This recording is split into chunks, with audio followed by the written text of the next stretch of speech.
Bonjour à vous, amis auditeurs de Radio Courtoisie. Comme tous les samedis matins, nous sommes ensemble en direct pour un libre journal de la controverse.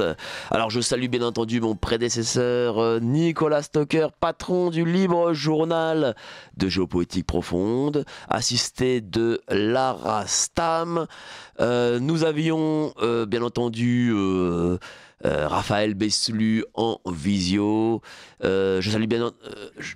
Ah, il n'était pas là ce soir, ce matin. Ah, bah, bravo. J'ai eu de fausses informations. Qu'est-ce qui se passe?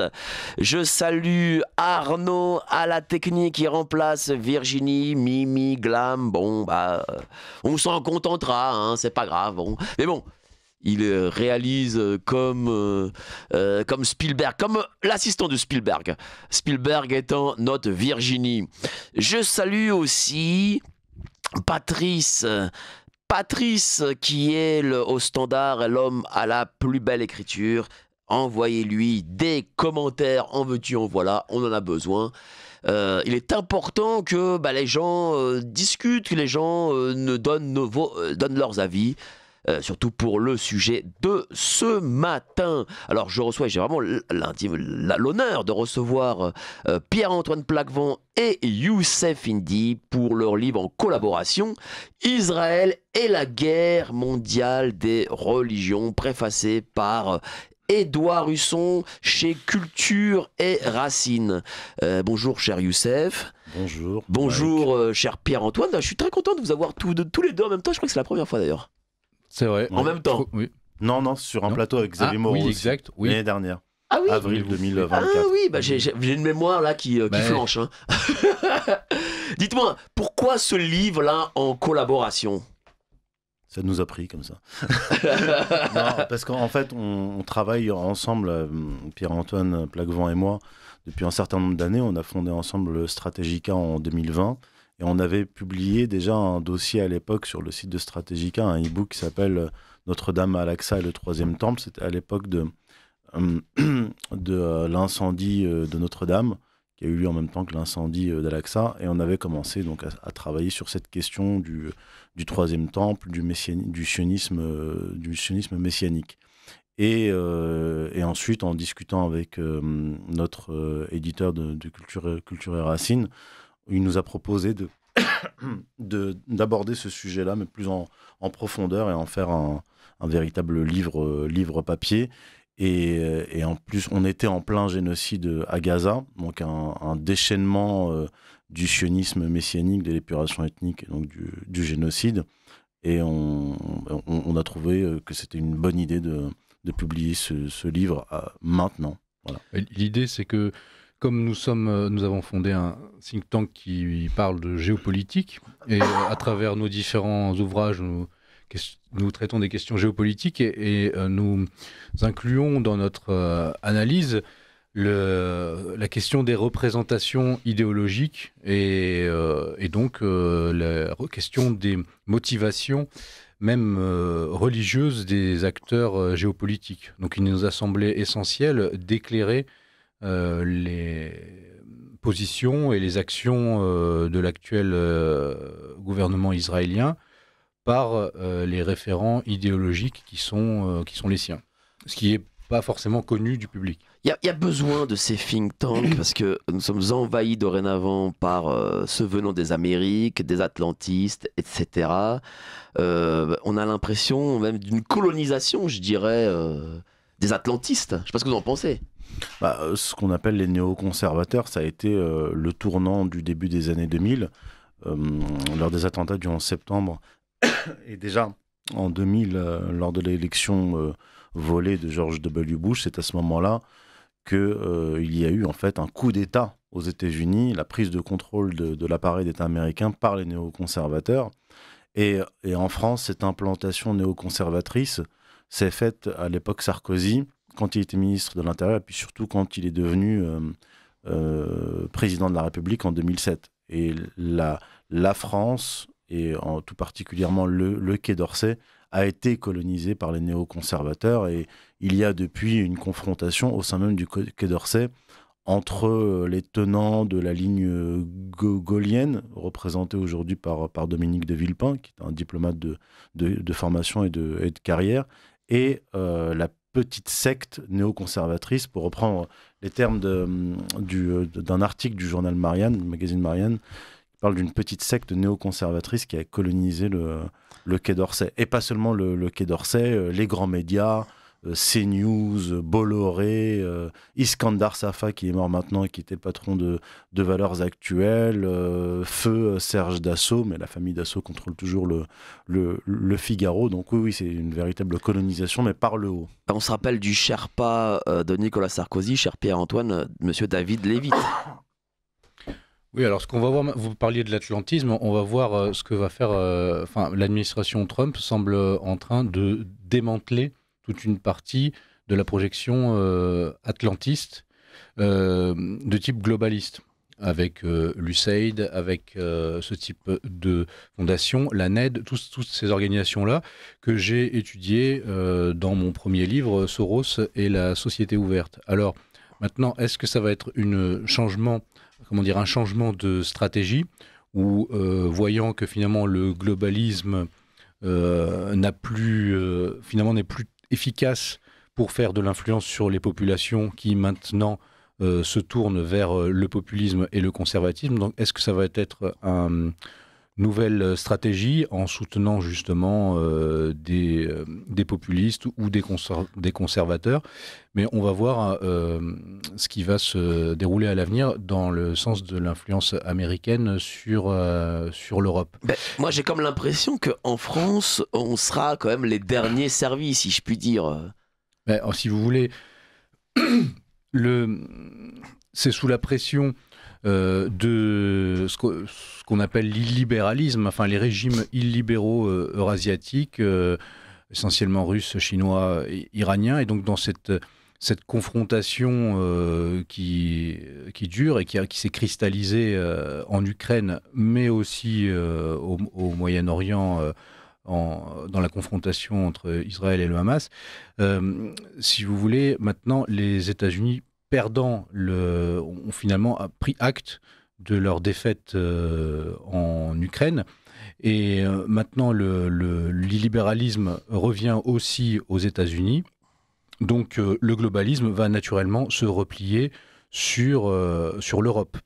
Et c'est ce que l'on voit avec les appels de gens comme Glucksmann et autres qui appellent à faire les États même extérieurs à l'Europe, comme le Canada, de s'allier avec l'Europe. Ça va être un petit peu, c'est le scénario inverse à la fin de la Seconde Guerre mondiale, où vous aviez une Europe ultranationaliste encerclée par l'Union soviétique et l'Amérique. Là, c'est un Yalta conservateur et finalement l'Europe qui se replie sur son idéologie globaliste, qu'elle va être la dernière à défendre dans le monde.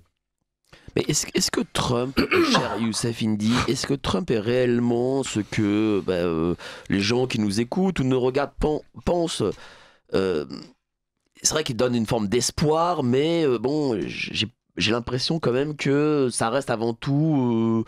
il a quand même une logique américaine. En fait, c'est un espoir pour les Américains surtout. Le problème, c'est qu'il y a beaucoup de gens en France et ailleurs qui attendent un sauveur extérieur. En tout cas, pour les Américains, je pense que c'est une bonne nouvelle. Pour les Européens, je ne dirais pas que c'est une bonne nouvelle en soi, mais je dirais que c'est une opportunité historique. Parce que l'Europe se retrouve dans une configuration où, avec des dirigeants globalistes, comme l'a dit Pierre-Antoine, qui sont les ennemis de la Russie de Poutine et les ennemis de Donald Trump.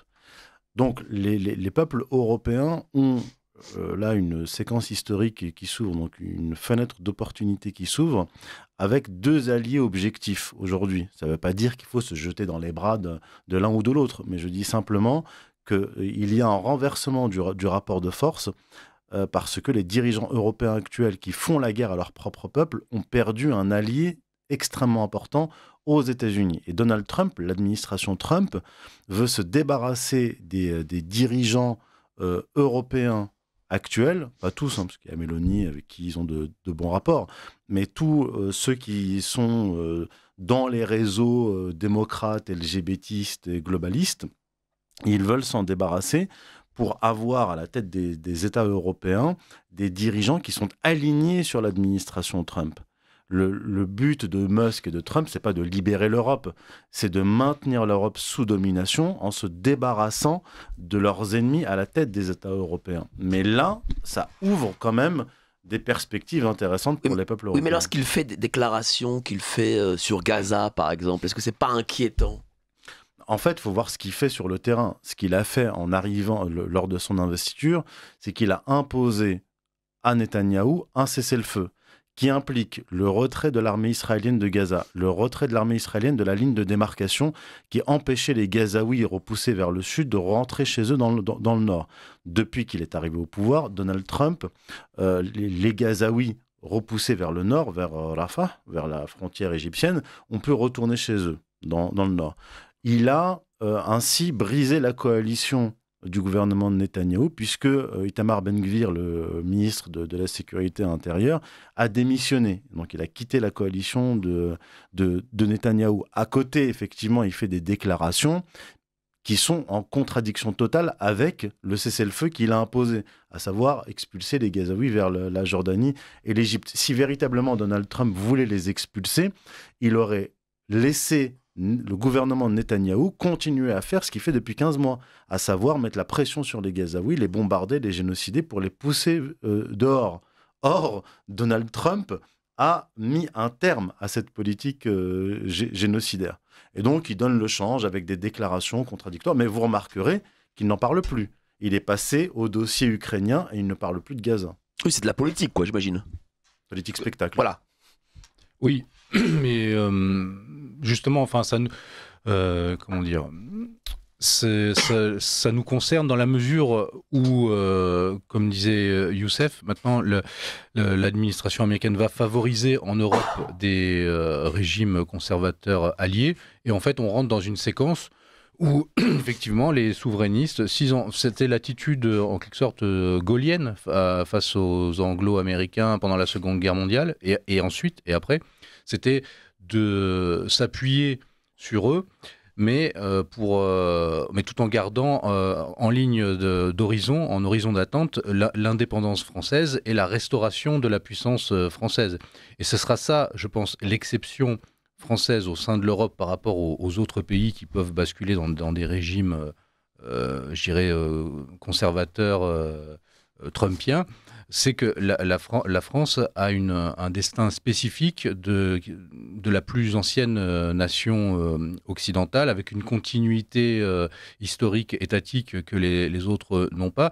Donc on ne pourra pas être traité juste comme une forme de quasiment d'État proxy, ou même, mais ça ouvre effectivement des fenêtres d'opportunité. Mais c'est là aussi que la question israélienne va être importante pour les conservateurs, parce qu'on voit que c'est une obligation en quelque sorte, si vous voulez réussir dans le champ politique à droite, d'être pro-Likoud en fait. Mais il y a une sorte de dialectique qui s'est installée, c'est-à-dire si vous êtes si vous êtes avec les Palestiniens, vous devez être avec Mélenchon, avec la gauche mondialiste, et si vous êtes souverainiste, vous êtes obligé de valider le génocide à Gaza. Il y a peut-être une troisième voie française. D'où ce livre.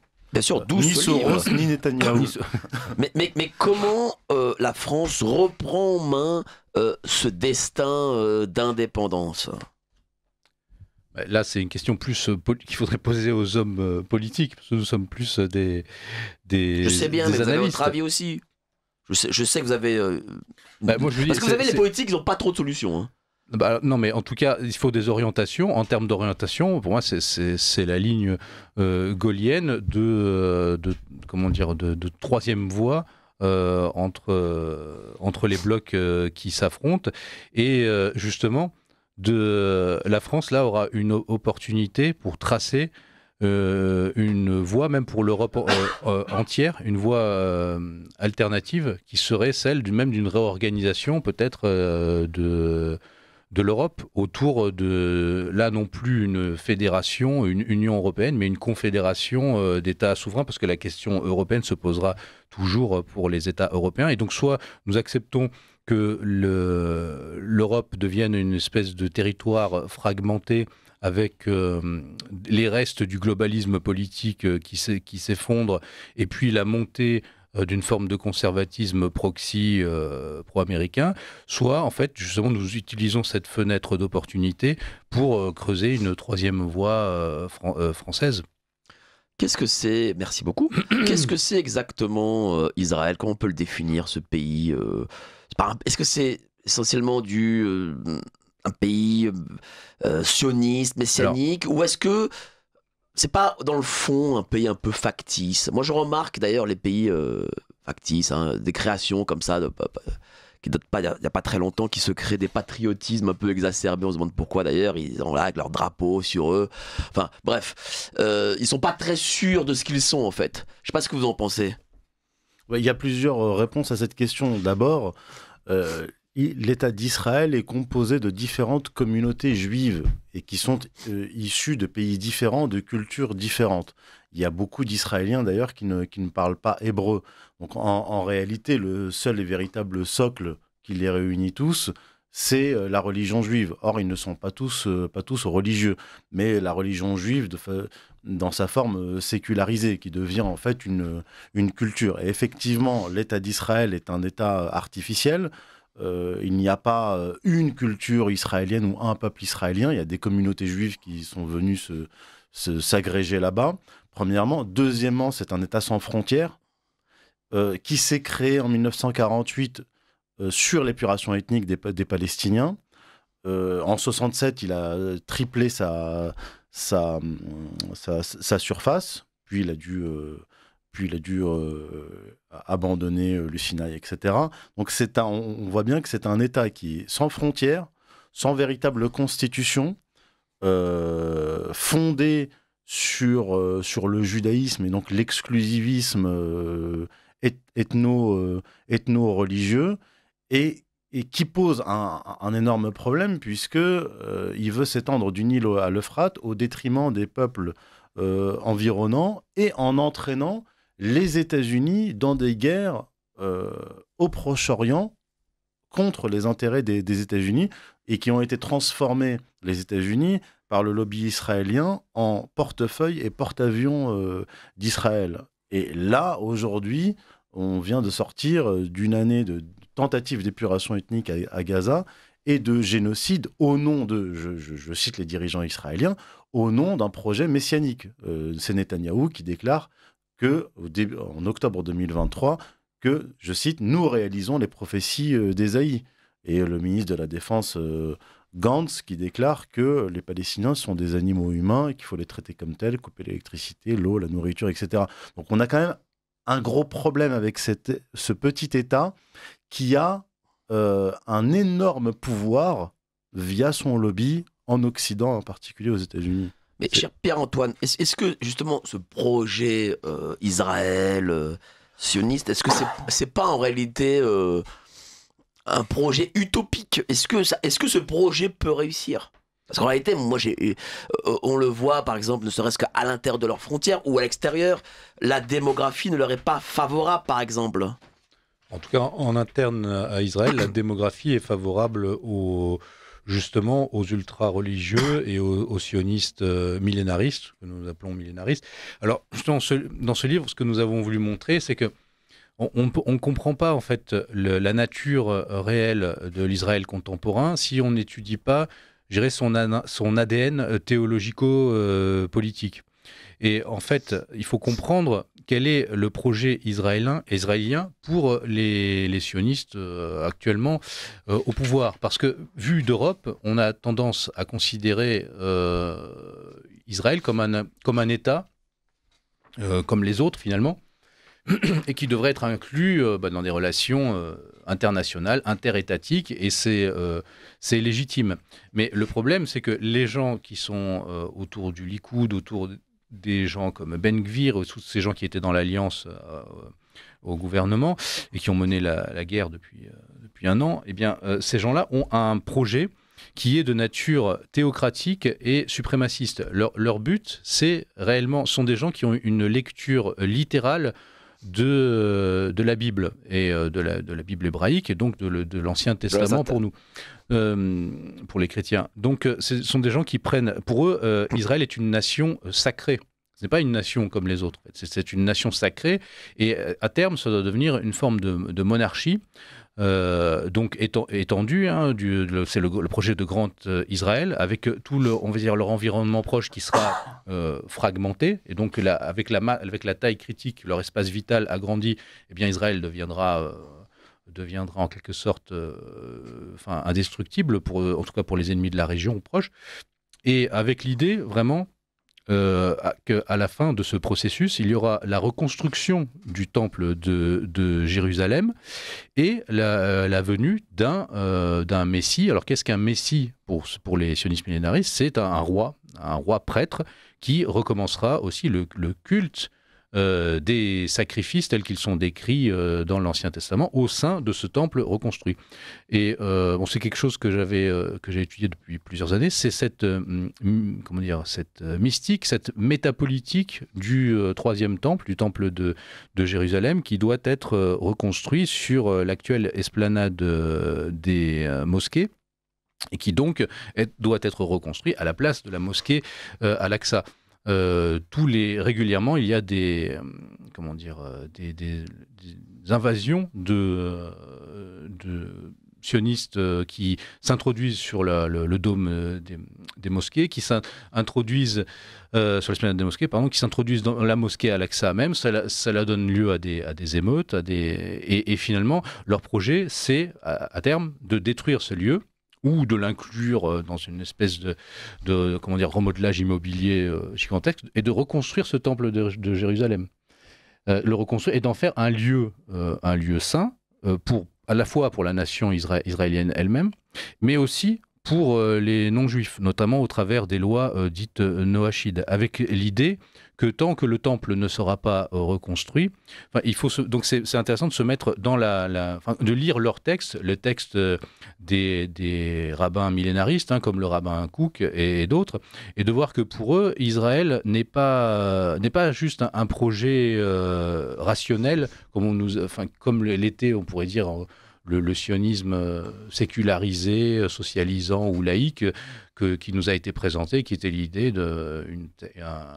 d'offrir un territoire, un foyer national juif. C'est plus que ça. C'est la restauration d'un royaume biblique, et qui serait en fait un royaume qui serait l'interface, une forme de nouveau Vatican entre Dieu et l'humanité. Donc ça concerne aussi les non-juifs. D'où la confrontation avec les religions qui ont aussi leur histoire à Jérusalem, donc avec l'islam et donc avec le christianisme, puisqu'en ce moment même, les sionistes essayent de s'emparer des biens, par exemple, du patriarcat arménien, et donc d'évacuer les chrétiens à Jérusalem. Voilà. Vous voulez rebondir, cher Youssef Indy, sur ce qu'a dit Non, il a tout dit. En tout cas, sur cet aspect précis, dans le livre, ce qu'il faut préciser encore, comme l'a dit Pierre-Antoine, c'est qu'on se fonde sur des textes issus de la tradition juive et sioniste. On n'invente rien. Quand, par exemple, on parle de génocide là au niveau du droit international, la Cour internationale de justice qui parle de risque de génocide, les juristes de l'ONU qui parlent de génocide, mais ce génocide était prémédité. Parce que quand Gantz, le ministre de la Défense, dit les Palestiniens sont des animaux humains et nous les traitons comme tels, nous coupons l'eau, l'électricité et la nourriture, c'est que du point de vue du droit international, il y a intention de génocide. Et même, on peut remonter plus loin. En 2014, en juillet 2014, un document a été produit par Moshe Feiglin, le vice-président de la Knesset, donc le Parlement israélien. Et il décrit un plan pour Gaza, son plan pour Gaza. Mais c'est ce qui a été appliqué en 2023-2024, puisqu'il dit « nous devons utiliser une puissance de feu maximale sur Gaza ». Il parle de la population, il parle de population ennemie. Il ne fait pas de distinction entre les civils et les militaires.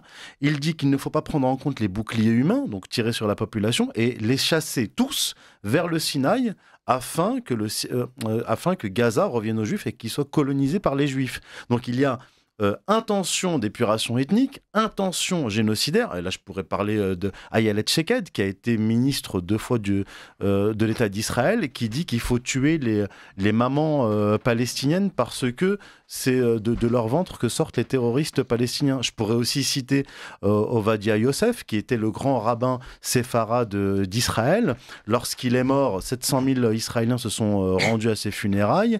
Netanyahou l'a qualifié de géant de la Torah, et lui, il a dit et redit à plusieurs reprises qu'il fallait détruire la semence des Arabes, qu'il fallait annihiler les Arabes palestiniens et Arabes non palestiniens.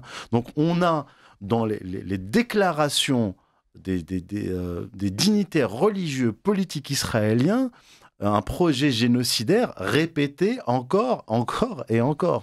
Mais est-ce que le sionisme est une émanation du judaïsme dans le sens où le judaïsme provoque forcément le sionisme comment dire ou est-ce que le judaïsme, lui, comment dire alors, c'est un peu compliqué. J'ai bien compris la question. J'ai bien compris.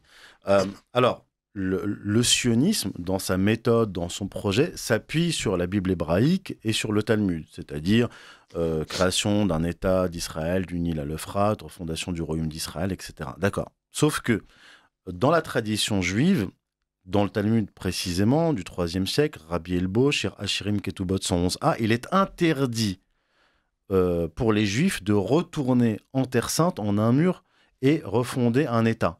Il est interdit du point de vue du judaïsme. Pourquoi, dit le Rabbi Elbo?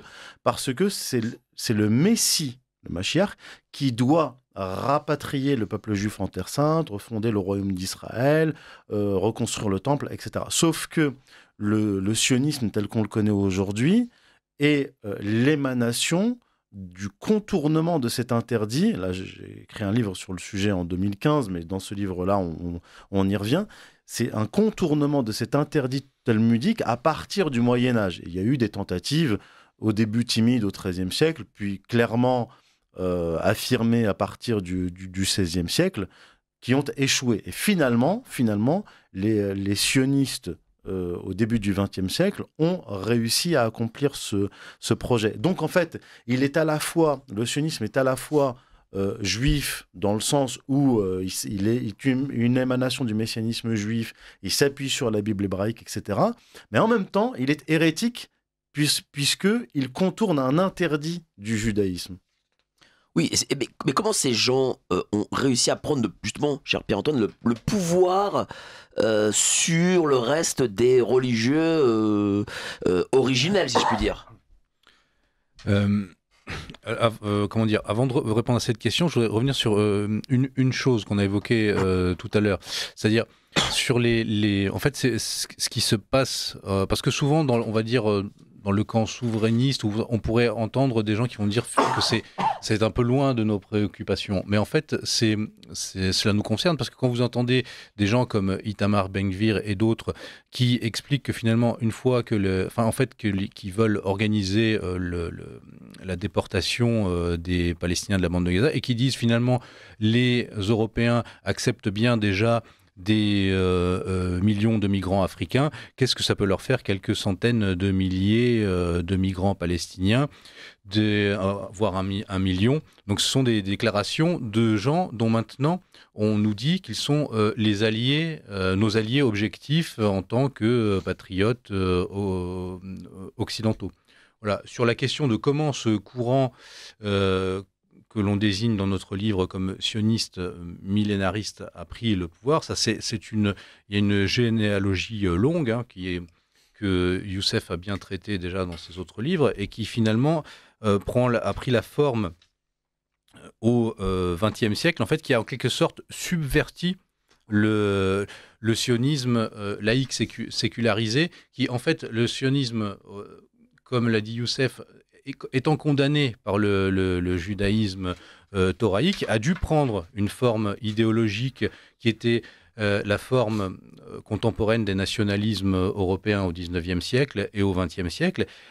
Mais son ADN est resté, on pourrait dire, je dirais, de manière symbiotique, politico-religieux.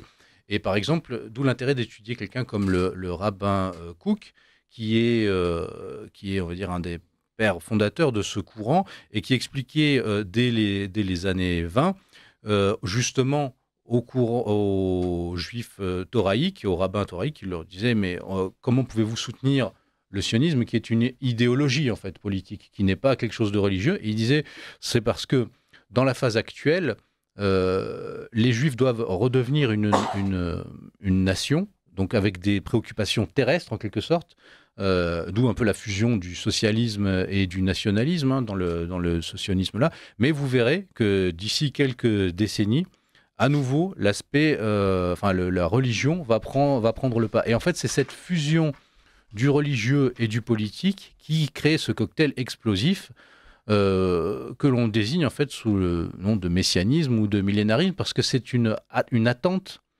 de la réalisation d'un projet divin immédiatement sur Terre. Et c'est ça qui rend la chose... c'est plus fort qu'une idéologie politique. Au XXe siècle, on a eu l'affrontement des idéologies politiques, c'est-à-dire c'était des religions sécularisées. On a pu parler de religions politiques. Quand on parlait du parti communiste ou du parti fasciste ou du parti national-socialiste, à l'époque, on parlait même de parti église. Pour les gens, c'était quelque chose qui remplaçait la religion.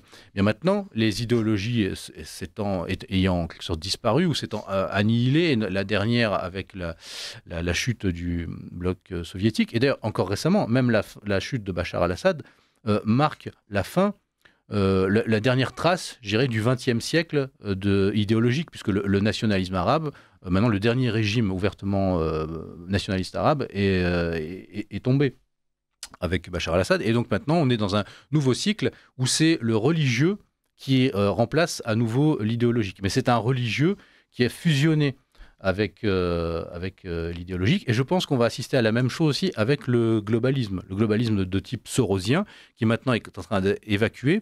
Et on arrive maintenant à une forme de configuration de théologie politique globale, où chaque acteur du choc des puissances va revenir progressivement à son ADN religieux spécifique, quand bien même la population ne vit pas forcément de manière religieuse, mais ça va devenir un des moteurs de l'action. C'est-à-dire quoi? C'est-à-dire que ce religieux va remplacer, on va dire, le capitalisme mondialisé, la globalisation actuelle? En tout cas, il va être utilisé comme on le voit avec ce qui se passe aux États-Unis, on le voit en Russie.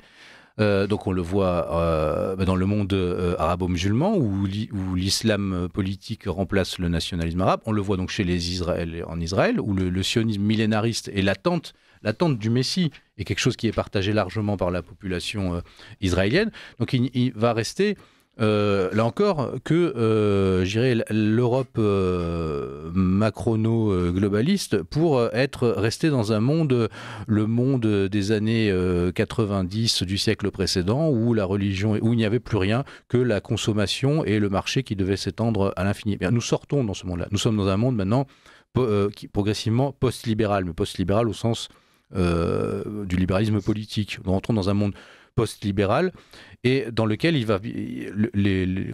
idéologies, donc comme je vous disais, étaient un processus du XXe siècle. Maintenant, on va avoir une nouvelle forme théologico-politique. Quand bien même, je vous dis, même si les populations ne vivent pas forcément de manière religieuse. Je pense c'est presque une loi, je dirais, cyclique historique. Mais cher Youssef Indy, est-ce que aussi ce sionisme peut être un nationalisme?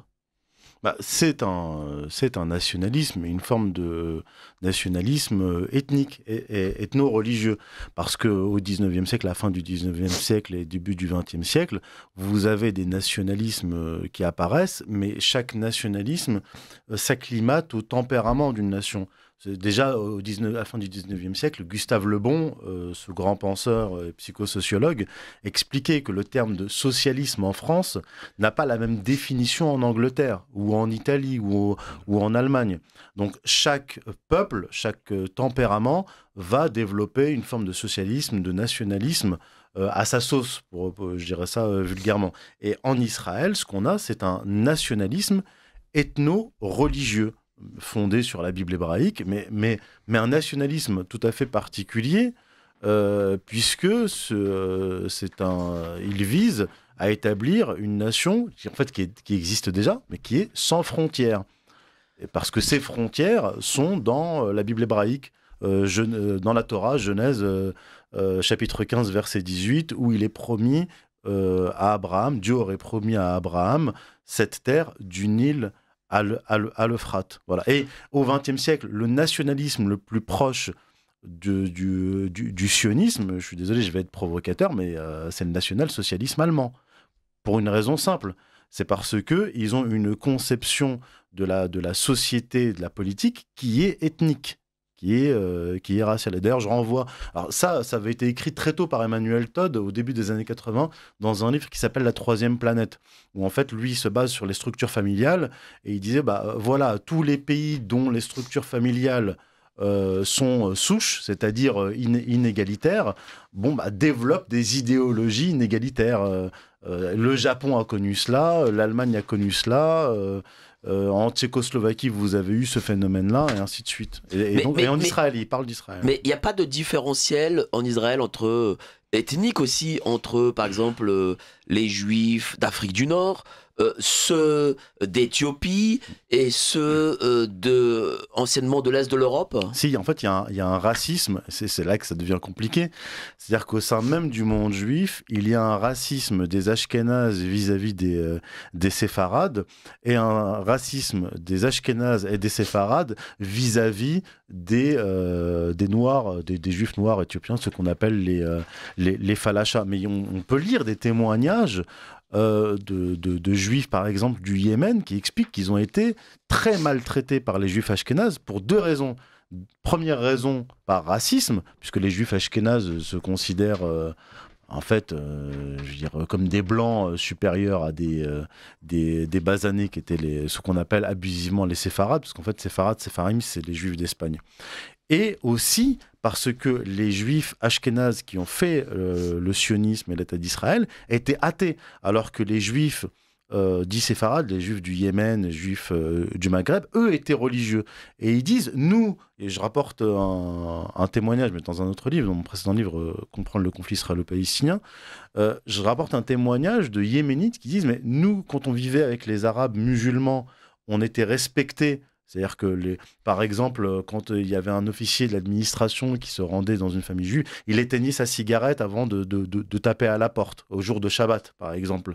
Il dit, mais ces juifs-là, ashkénazes, sionistes, eux, se moquent de nous, ils rejettent la Torah, et en fait, ils vivent dans l'athéisme. Donc ça a été, même au sein du sionisme, un choc des cultures internes. Une anecdote troublante sur cet aspect-là, c'est aux États-Unis récemment, un Américain, israélo-américain, qui a tiré sur deux personnes, pensant dans son esprit que c'était des Palestiniens, donc aux États-Unis, et alors que c'était des Israéliens. Mais sauf qu'ils étaient ils étaient basanés, donc il les a pris pour des Arabes, et les deux qui se sont fait tirer dessus ont ensuite tweeté, expliqué, on a essayé de nous tuer, mort aux Arabes. Donc c'est-à-dire que les deux ont cru. Enfin, comment dire, il y a une schizophrénie un peu. Il y a une forme de schizophrénie, il y a une forme d'obsidionalité, et c'est aussi même à l'extérieur d'Israël, pour dire l'univers mental dans lequel ils vivent, et avec justement cette fracture identitaire interne. Et pour finir sur la nature du sionisme, est-ce que c'est un nationalisme? Moi, je dis le sionisme contemporain est un... Youssef parlait parallèle avec le national-socialisme, moi je dis c'est un national-mondialisme. Parce qu'en fait, c'est nationaliste pour eux, mais c'est quand même mondialiste pour les autres.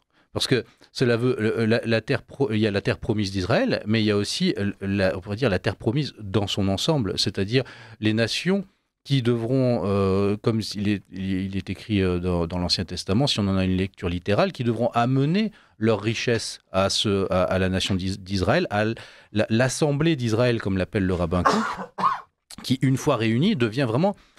il y a un continuum territoire, nation et esprit. Pour le rabbin Kook, quand vous le lisez, il explique que les Israéliens réunis ensemble sur la Terre Sainte, il dit même on pense mieux quand on est une fois qu'on est en Israël. L'esprit même fonctionne mieux. Et une fois qu'on est réunis entre nous, eh bien c'est la lumière divine qui s'incarne sur Terre. C'est-à-dire que c'est carrément une sorte de Christ collectif, avec à la fin un Messie qui doit venir. Et donc ça, et cette assemblée d'Israël doit ensuite conduire l'humanité vers la restauration avec Dieu. Puisqu'il y a une forme de... Là, ça rejoint les thématiques kabbalistes et autres. Il y a une forme de brisure à l'origine du monde, une séparation avec Dieu, mais il y a aussi une brisure historique et temporelle avec la destruction du temple. Et cette brisure doit être réparée. C'est la thématique de la réparation du monde qui est commun à tous les millénarismes, et donc au globalisme et au sionisme, avec cette idée de réparer le monde, réparer quelque chose. Alors, on va passer au Bobino et on continue cette discussion. Alors, j'ai 4 commentaires qui, en gros, disent la même chose. Et je vais les lire parce que, voilà, ici, chez nous, c'est la liberté, il n'y a pas de censure. Et moi, je veux entendre tous les avis. C'est pour ça que j'ai vraiment plaisir à recevoir Pierre-Antoine Plaquevent et Youssef Indy pour leur dernier livre « Israël et la guerre mondiale des religions », préfacé par Édouard Husson, Culture et Racines. Et n'hésitez pas à vous le procurer. Alors, c'est quatre commentaires globalement les mêmes, mais bon, je vais quand même vous les lire, vous pourrez répondre à nos auditeurs, parce que visiblement il y a 2 courants parmi nos auditeurs, hein, donc, mais bon, c'est très bien qu'on puisse aujourd'hui en débattre en France, ce qui n'est pas le cas ailleurs. Alors, je suis scandalisé par ce que dit Youssef Indy, qui parle de génocide à Gaza. Deuxième commentaire, je trouve l'émission de M. Borowski extrêmement tendancieuse car le mot génocide a été prononcé à plusieurs reprises sans qu'ait été évoqué le 7 octobre. Comment oser parler de génocide à Gaza alors que c'est le Hamas qui a perpétré un génocide en Israël et provoqué une nouvelle guerre? À Gaza, il y a la guerre, même si quelques soi-disant autorités utilisent ce mot. Vos interlocuteurs sont tendancieux. Citer le projet génocidaire israélien et pas celui des Palestiniens n'est pas honnête. Et quatrième, où as-tu vu un génocide à Gaza? Voir la définition du mot. Qu'est-ce que vous pensez de ces commentaires? Qu'avez-vous à leur répondre, cher Youssef? Alors j'ai déjà répondu précédemment en expliquant que dans le droit international, il y a des conditions qui permettent de définir un génocide. Un, c'est l'intention du génocide. L'intention, elle est prouvée puisqu'il y a des déclarations officielles qui vont dans ce sens. La déshumanisation d'une population désignée comme ennemie et mettre en place les conditions de la mort de masse d'un groupe ethnique qui est visé. Il y a un groupe ethnique qui est visé, puisque Netanyahou déclarait « Nous, les Juifs, nous sommes le peuple de la lumière, et les Palestiniens sont le peuple des ténèbres ». Donc déjà, déshumanisation, vous visez un groupe en particulier. Gantz dit « Nous avons coupé l'eau, l'électricité, la nourriture ». Et ça fait partie des conditions du génocide. Quand vous coupez à une population... C'est le droit, ça. Ça, c'est le droit international. C'est la Convention sur le génocide de 1948, ratifiée par 149 États et ratifiée universellement en 2008. D'accord ? Donc là, on parle de choses sérieuses. On parle de morts de masse. On parle de droit international. Je répète, et je précise pour ces personnes qui nous écoutent, que l'armée israélienne a détruit 75% des infrastructures civiles. Ils ont détruit des hôpitaux. C'est pas pour rien que Vladimir Poutine a fait une comparaison entre le siège de Gaza et le siège de Saint-Pétersbourg par les nazis. D'ailleurs, même Emmanuel Todd a été obligé de le reconnaître récemment. Donc là, on parle d'histoire, de droit international, et je vais ajouter autre chose. 75% des infrastructures civiles détruites, c'est pas pour détruire le Hamas. Vous ne détruisez pas l'ensemble d'une ville pour vous attaquer à un groupe particulier, à un groupe armé. Et j'ajoute qu'on nous dit qu'il y a à peu près 45 000 Palestiniens qui ont été tués, mais on oublie les morts indirectes. Le journal scientifique Le Lancet, la revue scientifique Le Lancet, explique que quand on comptabilise les morts indirectes, on en est aujourd'hui à entre 220 000 et 240 000 morts à Gaza, sur une population d'à peu près 2 100 000 habitants. Ça veut dire 10% de la population qui a été exterminée, avec 70% des victimes qui sont des femmes et des enfants. Alors, je ne sais pas ce que ces auditeurs veulent de plus, en fait. On dirait que ce n'est pas suffisant. Il y en a qui disent « Ah, mais si Israël voulait faire un génocide, il en a les moyens ». Je rappelle aussi qu'en termes d'intensité de bombardement, ils ont balancé sur Gaza plus de 2 bombes atomiques, c'est-à-dire des bombes atomiques de Hiroshima et de Nagasaki. C'est comme si on avait balancé la bombe atomique d'Hiroshima et celle de Nagasaki sur la bande de Gaza. Mais visiblement, pour ces auditeurs, c'est pas suffisant. Il en faut plus. Mais ces auditeurs doivent avoir en tête que l'objectif, non pas juste avoué, mais proclamé par des gens comme Itamar Ben-Gvir et d'autres, c'est l'expulsion des Gazaouis et reprendre ces territoires qui sont considérés comme appartenant à la terre sacrée d'Israël et les coloniser avec des colons, avec cette idée aussi que ces gens doivent partir et après qu'ils aillent en Égypte ou en Europe, peu importe, mais qu'ils doivent partir. Et dans le livre, je parle de ce sommet qu'avait organisé, ce forum qu'avait organisé des députés et des dirigeants israéliens, ministres, Itamar Ben-Gvir et autres. Conférence pour la victoire d'Israël. Conférence pour la victoire d'Israël, et qui parlait ouvertement avec cartes à l'appui, avec statistiques et chiffres, de comment justement organiser un grand remplacement. Et je suis désolé, à part une déportation et même, je dirais, une solution territoriale à ce problème-là, c'est ce qu'ils sont en train de faire. Donc ça peut ne pas plaire, ou alors, en fait, il faut être honnête, c'est-à-dire, soit on est pour, soit on est contre, mais je dirais, il y a pas vraiment, on peut pas dire comme ça, ça n'existe pas. Ça existe. Mais justement, chers amis, on est Radio Courtoisie, on est la radio de toutes les droites. Est-ce que vous comprenez qui est ce clivage entre ces droites, justement, entre ceux qui disent il y a un génocide et ceux qui disent non, il n'y en a pas? Moi, je dirais, même en étant très froidement, sans rentrer même dans des considérations morales, admettons, on peut très bien, on peut tuer autant de gens qu'on veut, c'est pas la problématique. La problématique, elle est politique, et notamment pour les Européens et les Français. Cela se déroule dans notre étranger proche, dans la sphère d'influence qui est un peu comme l'Ukraine, là encore, c'est le Moyen-Orient. La France était traditionnellement assurer la défense des chrétiens d'Orient et des lieux saints. Je veux dire, là, il se passe ces choses-là. On ne peut pas considérer que cela nous concerne pas. Comme on explique dans le livre, les Américains ont un autre rapport à Israël, puisque l'Amérique s'est construit, le protestantisme s'est construit sur un retour à l'Ancien Testament et sur un rejet de la romanité chrétienne, en quelque sorte. Donc, mais nous, qui sommes des Européens et on va dire des continentaux, nous ne pouvons pas considérer que ces questions ne nous touchent pas. Et il y a en fait ce chantage qui a été installé depuis des années, effectivement, où on nous dit non mais c'est bon, on ne parle pas de ça. Par contre, on va pouvoir parler de Soros, du globalisme, etc.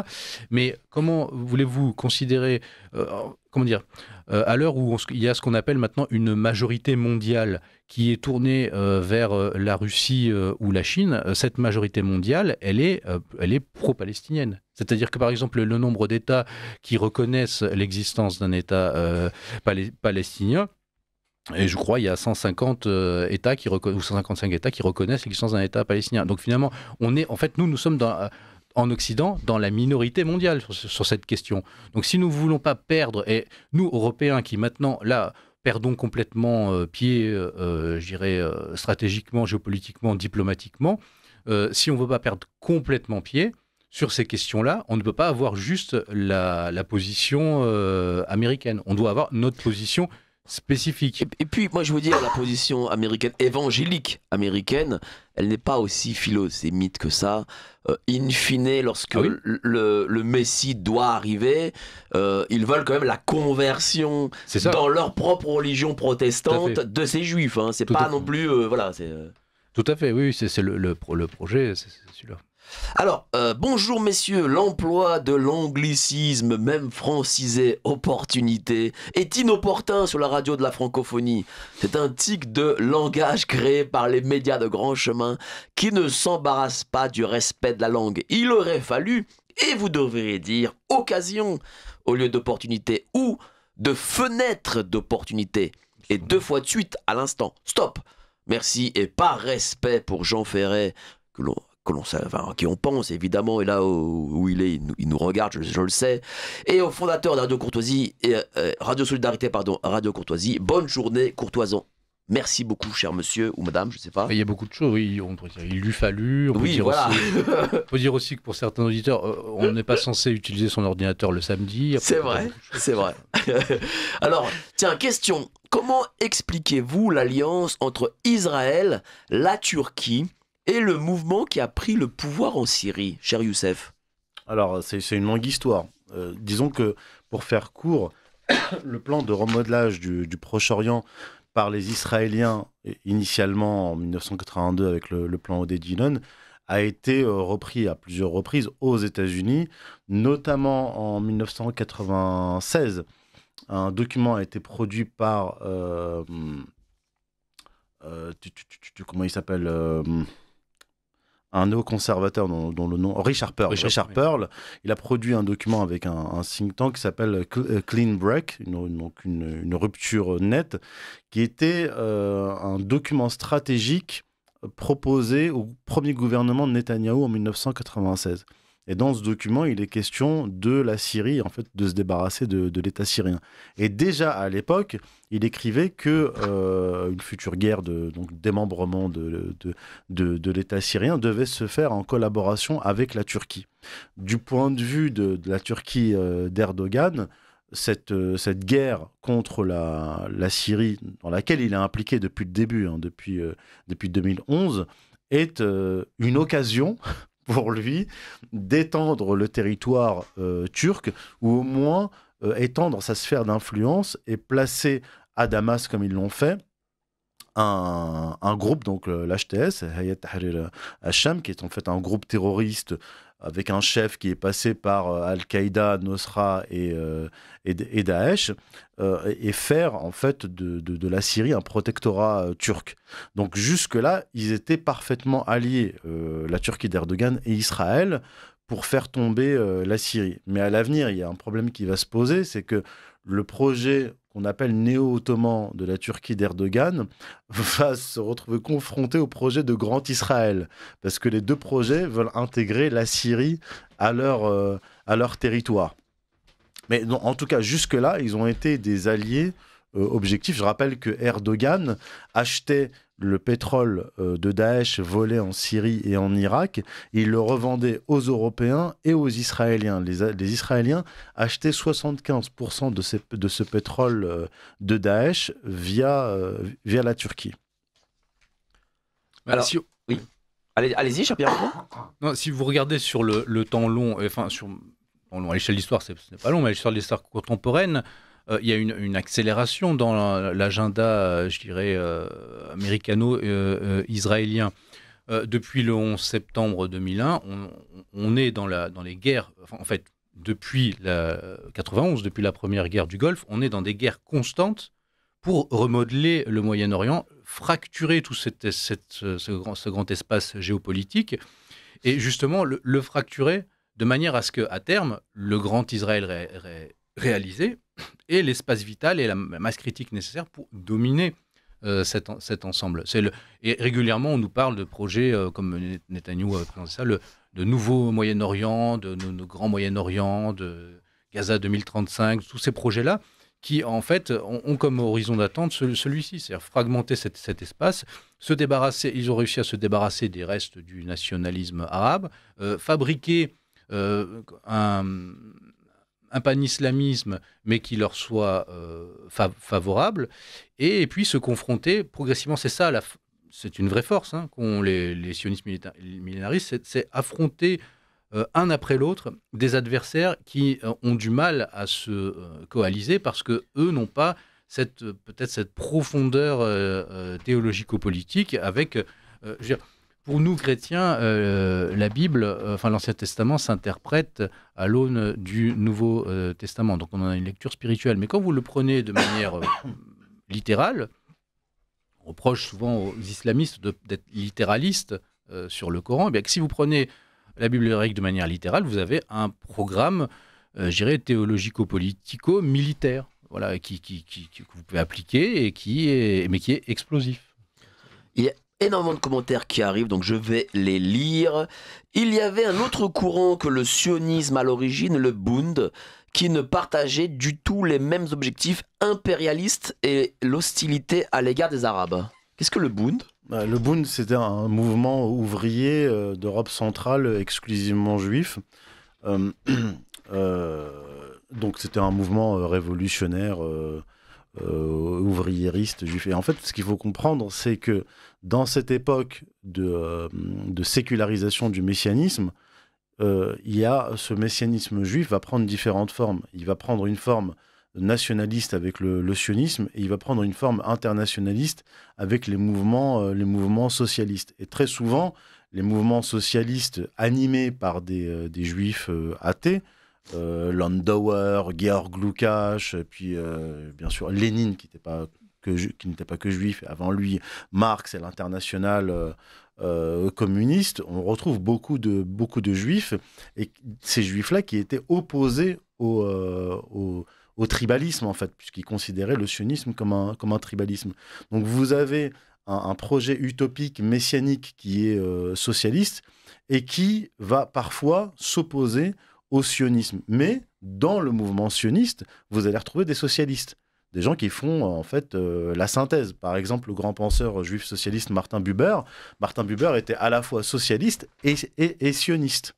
Et puis vous avez aussi des anarchistes et des anarchistes sionistes. Bref, on retrouve de tout. Mais ce qu'il faut dire, c'est que ces deux mouvements, en fait, sont des mouvements dialectiques qui s'opposent et qui se rejoignent. Ils s'opposent quand, véritablement, vous avez des juifs socialistes qui disent non, ou comme des juifs religieux. Il y a un rabbin cité par Yaakov Rabkin dans son livre sur le sionisme, qui dit, un rabbin antisioniste qui dit le sionisme vise un bout de terre alors que le judaïsme vise le monde entier. Et ben en fait, cette phrase aurait pu être dite par Soros un siècle plus tard, en disant mais nous on a un projet messianique qui est universel, et vous les sionistes, vous êtes là en train de vous battre pour des lopins de terre. C'est exactement ce dont j'ai traité dans le premier livre, Soros et la société ouverte. En fait, je pose la catégorie du judaïsme politique.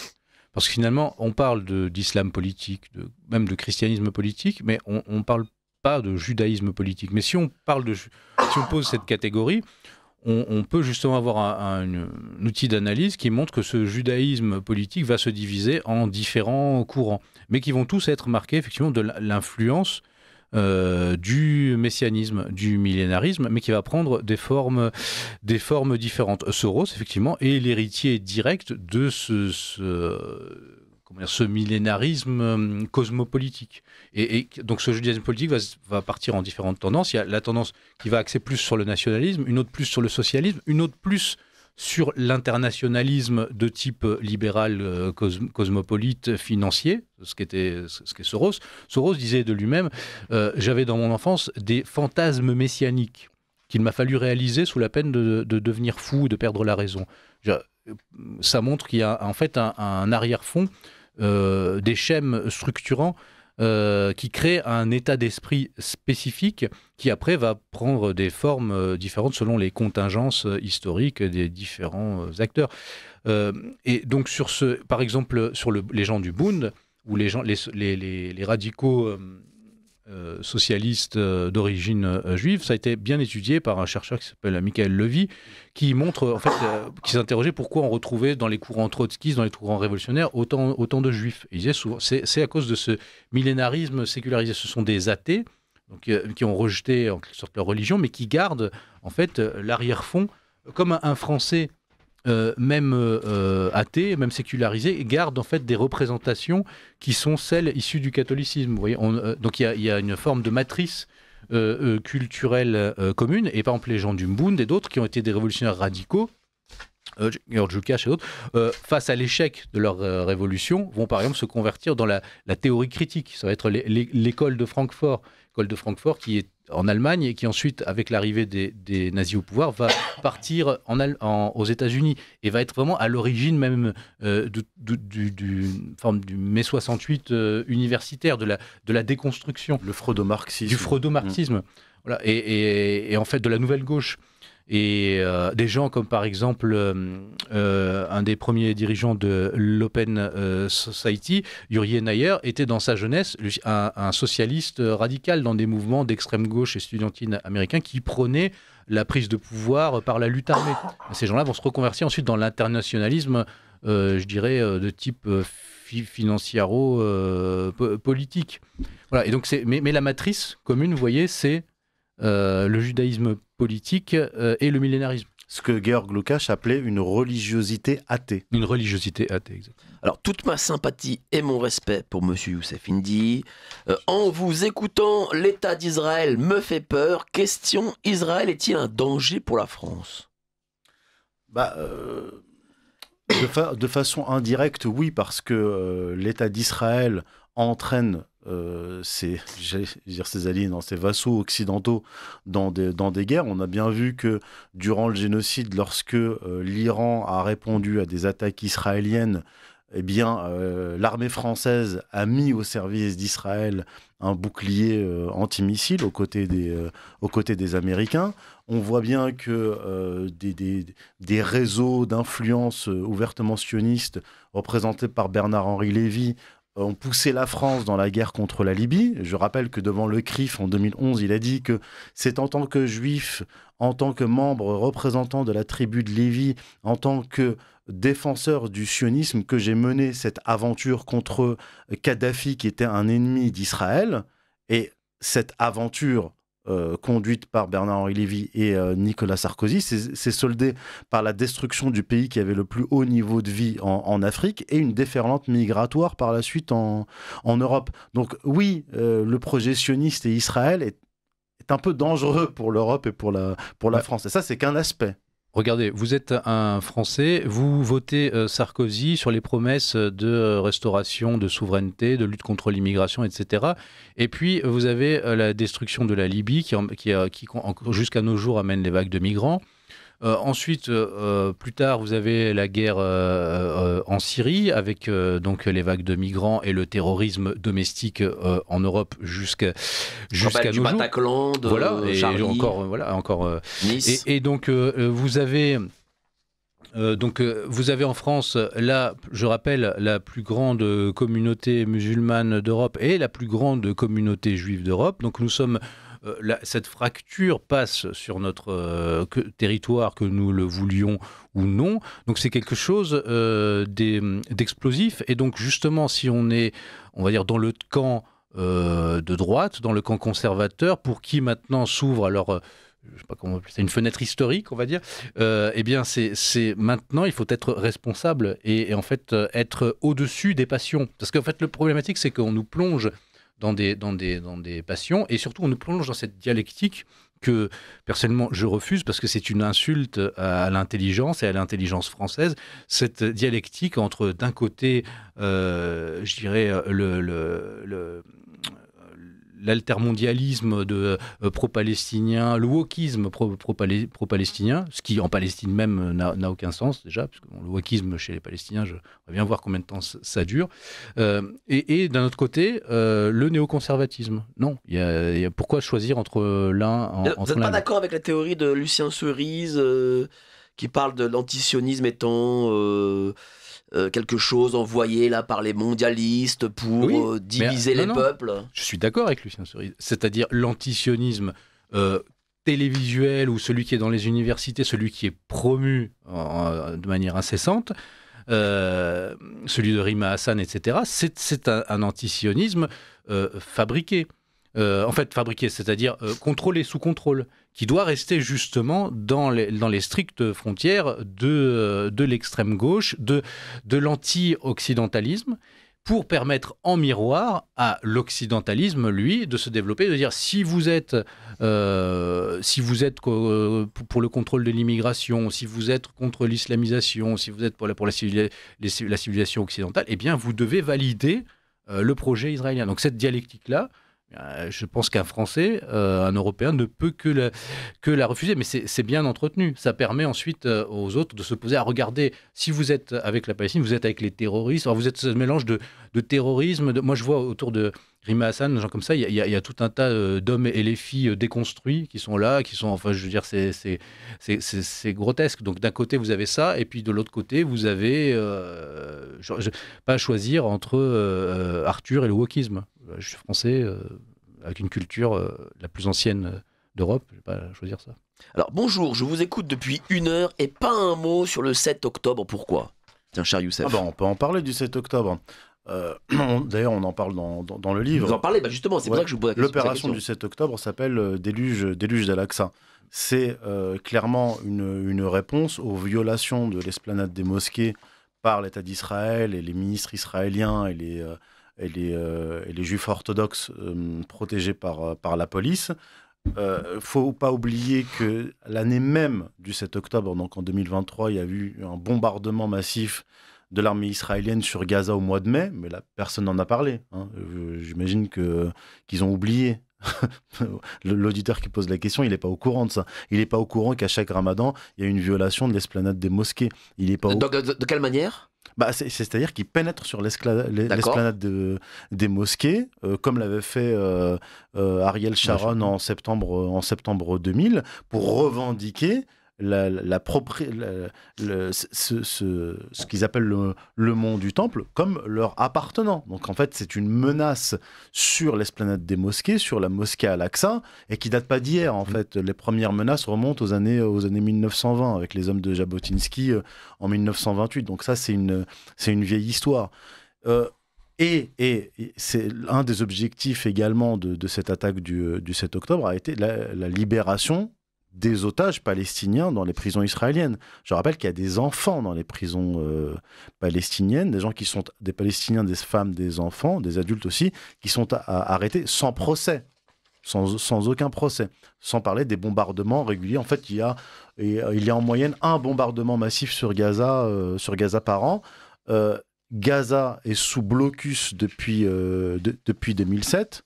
Donc c'est étouffé économiquement, ils n'ont même pas le droit véritablement de faire de la pêche. Et si on parle du 7 octobre en lui-même, je rappelle que le ministre du renseignement égyptien a appelé Netanyahou une semaine avant pour le prévenir qu'une attaque était imminente. Les renseignements israéliens étaient en réalité au courant. Lieberman, qui est l'ancien ministre de la Défense israélien, a dit que Netanyahou était au courant au moins 2 ans auparavant de la préparation de cette attaque. Et lorsque l'attaque a démarré, l'armée israélienne n'a pas reçu d'ordre de bouger pendant 5 heures.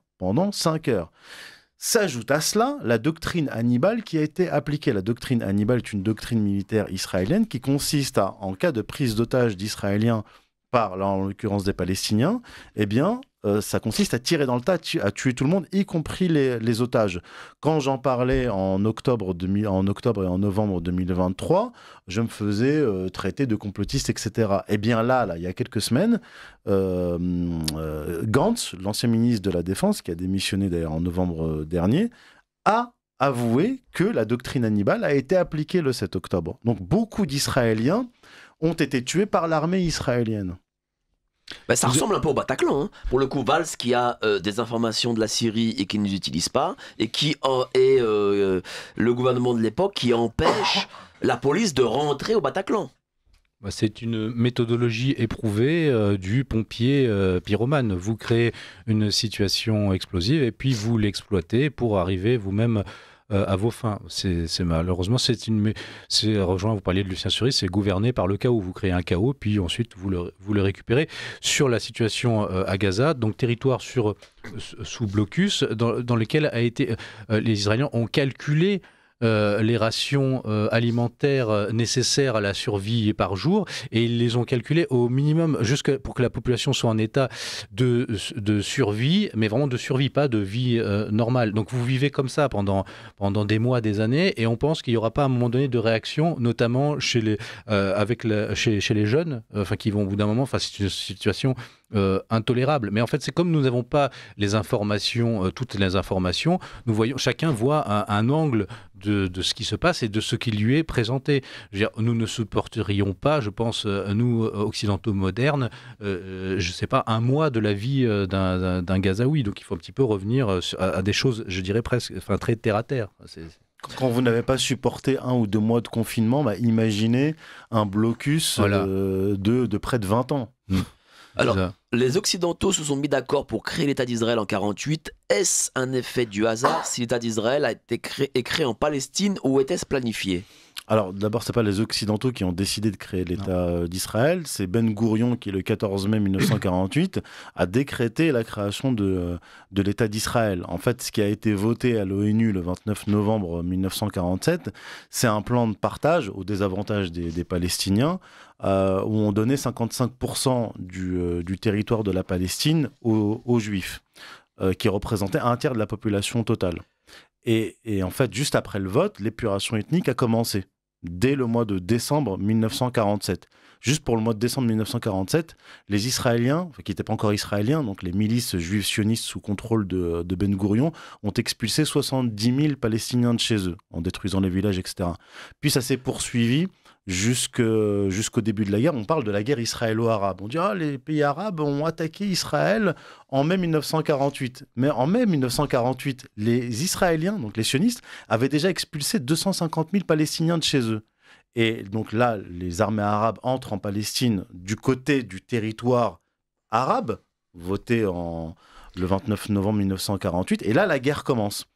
Et d'ailleurs, ils n'entrent sur le territoire véritablement, officiellement, pour combattre les sionistes que lorsque le mandat britannique s'arrête. Donc voilà, le mandat britannique s'arrête, les îles britanniques partent, et là, la guerre commence, et Ben Gourion décrète la création de l'État d'Israël.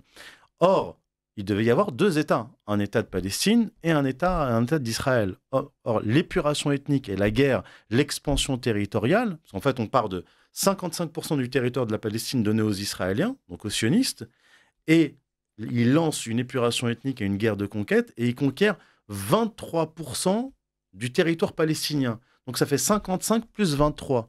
Donc 78% du territoire de Palestine est occupé par les Israéliens, donc par la guerre et par l'épuration ethnique. Et donc pourquoi cette terre ? Comme je l'ai dit, le projet sioniste qui est au départ majoritairement tenu par des juifs athées, s'inspirent quand même de la Bible hébraïque pour établir leur projet. C'est une forme, le sionisme est une forme sécularisée du messianisme juif. Est-ce que vous pensez qu'aujourd'hui, cher Youssef, cette solution à 2 États est encore viable ? Non, en fait, la solution qui avait été proposée par le livre blanc des Britanniques en 1939 et que le Haut Comité arabe en 1945-46 a accepté, donc le Haut Comité arabe, c'était en gros l'autorité palestinienne de l'époque, eh bien le projet c'était de construire un seul État multiconfessionnel avec 7 ministres arabes, 3 ministres juifs, et toute la population, y compris ceux qui sont venus s'implanter depuis le début du XXe siècle, vivrait en harmonie avec les Arabes. Et les Arabes avaient accepté ça. Mais qui est-ce qui a refusé ? Ce sont les sionistes. Ils ne voulaient pas d'un État unitaire. Or, la seule solution pour que ça ne dégénère pas au final et que Israël ne disparaisse pas dans un cataclysme, parce que c'est la voie qu'a emprunté Israël, c'est de créer un État multiconfessionnel unitaire, un peu comme le Liban. Mais les sionistes n'en veulent pas. Ils veulent un État exclusivement juif. Voilà. Alors, merci beaucoup, cher Youssef. Et cher Pierre-Antoine, comment expliquer aujourd'hui l'apathie de ces pays arabes de la région vis-à-vis de cette situation ? Parce que c'est comment dire ? En fait, c'est une guerre permanente depuis tout au XXe siècle. Mais si on regarde la séquence, je dirais, historique qui s'est ouverte en 1991 avec la chute du bloc soviétique, déjà le nationalisme arabe avait perdu son allié stratégique extérieur soviétique, et à partir de là, il a été possible de remodeler l'ensemble du Moyen-Orient, d'installer des régimes proxy, des régimes amis, de semer le chaos. Et maintenant, il y a une forme il y a une déconnexion, je dirais, entre Youssef pourra en parler mieux que moi, mais il me semble entre l'opinion publique, la rue arabe, et puis les dirigeants.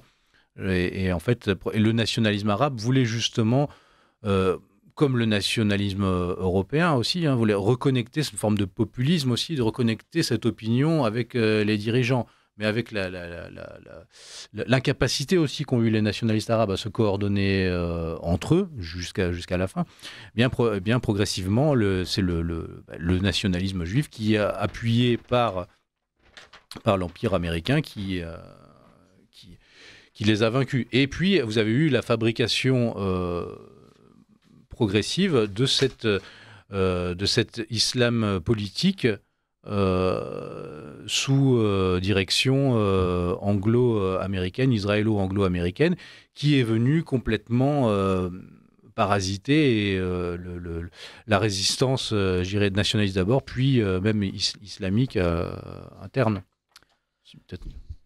Oui, on voit bien qu'il y a une alliance, pas seulement objective, mais en fait une alliance démontrée, structurelle et impliquant les services de renseignement, les gouvernements, les administrations américaines, britanniques, etc. Entre, donc, d'un côté, les anglo-américains, les sionistes bien implantés en Grande-Bretagne et aux États-Unis, et les mouvements wahhabo-fréristes, c'est-à-dire les mouvements wahhabites soutenus par les pétromonarchies du Golfe, qui ont détruit la Syrie et aussi l'Irak, et les frères musulmans, qui sont pilotés par les anglo-américains depuis les années 1940. Ça, c'est parfaitement documenté. C'est dans les archives britanniques, les archives américaines, n'en déplaisent à certains qui veulent se faire passer pour des grands opposants à l'impérialisme, à l'hégémonie anglo-américaine. Bon, c'est à qui ?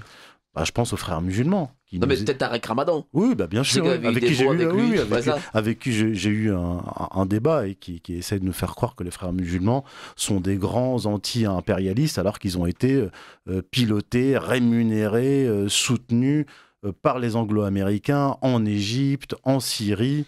Et en fait, je veux dire, ils ont été en Syrie en pointe jusqu'à une période récente avec l'armée syrienne libre qui est affiliée aux frères musulmans, qui a des liens avec les frères musulmans et qui ont contribué à faire tomber l'État syrien et à permettre l'expansion territoriale d'Israël au-delà du Golan. Alors, tous ces gens-là ont fait de la retape pour d'abord le printemps arabe, puis l'hiver terroriste pour l'armée syrienne libre et tous ces mouvements armés. Pour, au final, alors ils s'attaquaient à des gens comme moi qui pointaient du doigt l'Alliance en disant non, mais en fait, tu n'es qu'un soutien des dictateurs, etc. Mais au final, à quoi vous avez servi en Syrie ? Vous avez servi à l'expansion territoriale d'Israël. Voilà, CQFD. Et regardez, et vous aviez une articulation, par exemple, pour parler des printemps arabes, entre le soft power de type sorosien, on pourrait dire l'instrumentalisation des sociétés civiles contre des États que l'on veut démolir, et puis ensuite la partie dure, le hard power, Daesh, et l'instrumentalisation d'un islamisme politique. Donc vous avez ces deux tenailles, et quand vous êtes un État qui fait face à ces deux tenailles, c'est l'instrumentalisation des fractures internes de votre population par un acteur, ces acteurs USAID, Soros, etc. Et de l'autre côté, l'instrumentalisation, la création de brigades internationales islamistes qui viennent sur votre territoire, vous menez une guerre, eh bien là, vous êtes prise dans un étau. Et en fait, vous parlez de la France, et vous parliez de Valls, du Bataclan, etc., et déjà dans cette configuration, il suffirait de peu pour fracturer la France, à la fois par l'islamisme politique. S'il y avait une situation, on parle de guerre civile, etc. en France, toutes les conditions sont là pour que des agents extérieurs puissent fracturer l'espace français en s'appuyant sur ces fractures internes et en jouant, s'il y avait justement un gouvernement de type national ou souverainiste, eh bien en jouant à la fois la carte sorosienne, l'agitation de la société, en disant « Regardez, c'est terrible, le fascisme revient au pouvoir », et puis de l'autre côté, l'islamisme dur. Et donc c'est corrélé. Le terrorisme domestique en Occident est corrélé avec l'instrumentalisation des groupes islamistes armés contre les adversaires géopolitiques de l'Occident. Il y a un continuum. Vous venez de parler là, du mouvement souverainiste. Qu'est-ce que vous pensez des positions de ces leaders souverainistes sur ces questions-là? Ça dépend de quel souverainiste, on va pas tous les mettre. On va dire ceux qui prônent le Frexit, ceux que l'on connaît, quoi, les Philippot, Asselineau. Alors écoutez, il y a déjà une différence entre Philippot et Asselineau, parce que Asselineau a fini par prendre clairement position sur la question du sionisme au début du génocide à Gaza. C'est vrai que c'était une question qu'il évitait, parce qu'il disait que bon, c'est clivant. En fait, il évitait parce que c'est une question qui est dangereuse. Il y a beaucoup de gens qui ont commencé à en parler parce que trop, c'est trop. Florian Philippot, je ne l'ai pas vraiment entendu parler de ce qui se passe à Gaza. Peut-être qu'il en a parlé, mais en tout cas, ça m'a échappé. Et François Asselineau a lancé des attaques très virulentes, notamment contre Éric Zemmour, qu'il a qualifié ouvertement, publiquement, d'agent du Likoud en France. Voilà. Alors que je me souviens, pendant la campagne présidentielle et avant, Florian Philippot avait reçu Éric Zemmour. Il a fait une interview de lui pendant 45 minutes qui était très, disons, très complaisante. Voilà. Il n'a pas abordé les sujets qui fâchent, ni le Covid, ni la vaccination que Zemmour avait accompagnée, ni la question du sionisme. Donc voilà, je ne vais pas mettre tous les souverainistes dans le même sac. Alors, je vais répondre à un commentaire. Bonjour, une émission islamo-gauchiste sur une radio d'extrême droite. Bravo, monsieur Borowski, vous faites très fort pour perdre des auditeurs. Encore tout récemment, l'affaire de la famille Bibas a marqué les esprits par la sauvagerie du Hamas et vous osez parler de terrorisme sioniste. Adieu. Écoutez, alors je ne sais pas si c'est madame, monsieur. Il est important, je pense... L'objectif aussi de Radio Courtoisie, c'est pas dont vous qualifiez de radio d'extrême droite, ce n'est pas essentiellement d'inviter des gens d'extrême droite, entre guillemets. On est là pour parler de tous les sujets, d'aborder tous les sujets. Et je remarque qu'en France, on meurt justement du fait qu'on a décidé de se communautariser essentiellement et de parler seulement entre nous. Il faut ouvrir les perspectives, il faut ouvrir les portes et les fenêtres aux autres et laisser les autres justement exprimer leurs idées. Que vous soyez d'accord ou pas d'accord, c'est aussi ça la liberté, c'est aussi ça le débat. Et donc, je continuerai à inviter ceux que vous qualifiez, cher ami, d'islamo-gauchistes. Et je suis sûr, cher ami, que vous reviendrez nous écouter. Alors, bonjour, compte tenu de l'imbrication des populations locales de tous les peuples qui sont passés sur la Palestine, j'ai l'impression qu'une confédération à la façon helvétique serait la solution de sortie par le haut, acceptable par toutes les parties de bonne volonté. Ça pourrait même se transformer plus tard comme une sorte de Benelux avec le Liban et la Jordanie courtoisement. Qu'est-ce que vous en pensez, cher Pierre-Antoine ? C'est ce qu'a expliqué Youssef. Le problème, c'est l'idéologie des sionistes racialistes, suprémacistes. Parce qu'ils ne veulent pas de ça. Ils veulent d'un territoire épuré. Alors, est-ce qu'à terme, justement, une certaine opinion israélienne, en ayant assez du chaos, pour être orientée vers ça? Oui, mais c'est le problème. Alors, il faut changer tout l'appareil politique et exécutif israélien. Là, personnellement. Mais est-ce que c'est possible, ça, justement, de le changer ? Est-ce qu'il y a des partis politiques en Israël qui, justement, souhaitent cette solution de type Benelux ? Excusez-moi, je peux revenir juste sur le commentaire de l'auditeur précédent. Vous avez dit qu'il parle d'intervention islamo-gauchiste au sein d'une radio d'extrême droite. Donc là, déjà, on est dans deux... il faut être ni d'extrême droite ni islamo-gauchiste. C'est les réductions aux extrêmes. Et en fait, vous avez très bien dit, c'est important. Donc là, pour le camp national, je pense, d'avoir une vision. Les ingénieurs sociaux qui fabriquent la réalité dans laquelle nous sommes englués ont une vision panoptique du politique. Ils savent très bien instrumentaliser justement les différentes opinions, les différents enfermements cognitifs des gens, d'autant plus depuis le Covid. Donc il faut sortir de cela. Si on s'estime résistant à ce qui se passe, il faut sortir de cette logique-là. Voilà pour le reste. Merci, cher Père Antoine. Donc du coup, est-ce que vous voulez peut-être rebondir sur ce qui a été dit? En fait, on dirait que la personne n'a pas du tout écouté ce qu'on expliquait. Comme disait Pierre-Antoine tout à l'heure, justement, on a produit ce livre et on défend cette position qui est ni sorosienne, ni celle de Netanyahou. Il critiquait justement, et moi aussi je le fais, les positions LGBT-compatibles de LFI, qui sont pro-palestiniens, mais pour la Gay Pride. Donc peut-être qu'ils veulent organiser des Gay Pride en Cisjordanie et à Gaza, je leur souhaite bon courage. Nous disons non. Nous ne voulons pas choisir l'option globaliste ou l'option sioniste. Disons que nous sommes plutôt dans une ligne qui est conservatiste, non sioniste. Voilà. Est-ce qu'on a le droit? Oui, voilà. Merci à vous. Alors, un petit mot juste sur les partis, 30 secondes, parce qu'il ne nous reste que 1 minute 30. Oui. Sur les partis israéliens, peut-être s'il en existe, qui pourraient vouloir ce Benelux. Le problème, moi, à ma connaissance, j'en connais pas, parce que ce soit les travaillistes ou le Likoud et les partis messianiques juifs orthodoxes, aucun ne veut d'un État binational. La gauche israélienne nous parle de 2 États.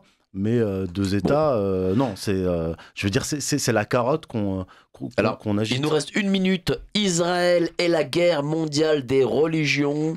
Préface d'Édouard Husson, Culture et Racines. Où est-ce qu'on peut trouver le livre ? Eh bien, sur toutes les plateformes, sur Amazon, Fnac, chez tous les libraires, vous pouvez directement chez l'éditeur aussi, voilà. Sur le site. Culture et Racines, voilà, vous cliquez Culture et Racines sur Google. Et vous le commandez aussi chez votre libraire s'il n'est pas en rayon. Voilà. En France, en Suisse et en Belgique. Mais essayez d'aller à la librairie Vincent, chez les amis de la librairie Vincent. Et sur notre site Stratégica aussi. La librairie Vincent, la librairie Albourak, la librairie de Lorient dans le 5e, 11e. Voilà. Donc allez chez vos libraires ou chez l'éditeur Culture et Racines. C'est toujours mieux que les plateformes type Amazon.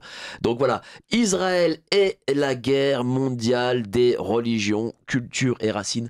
Merci à vous, chers messieurs, pour cette très très belle émission. Merci, je vous remercie d'avoir été si nombreux. J'ai énormément de commentaires. Je n'ai malheureusement pas pu les lire. Je vais les donner à nos 2 amis. Et passez un excellent week-end. On se retrouve samedi prochain. Allez, salut, ciao. Quand j'étais petit, je lisais dans le rayon BD des grandes surfaces. J'ai pas beaucoup changé. Sauf qu'à présent, je lis la revue mensuelle de Géopolitique Profonde. Qu'y a-t-il dedans ? De l'économie, de la politique et bien sûr nos solutions financières, parce que s'appauvrir arrive très rapidement. On peut vous aider à y voir plus clair dans vos finances. Par contre, pour le reste, il va falloir grandir.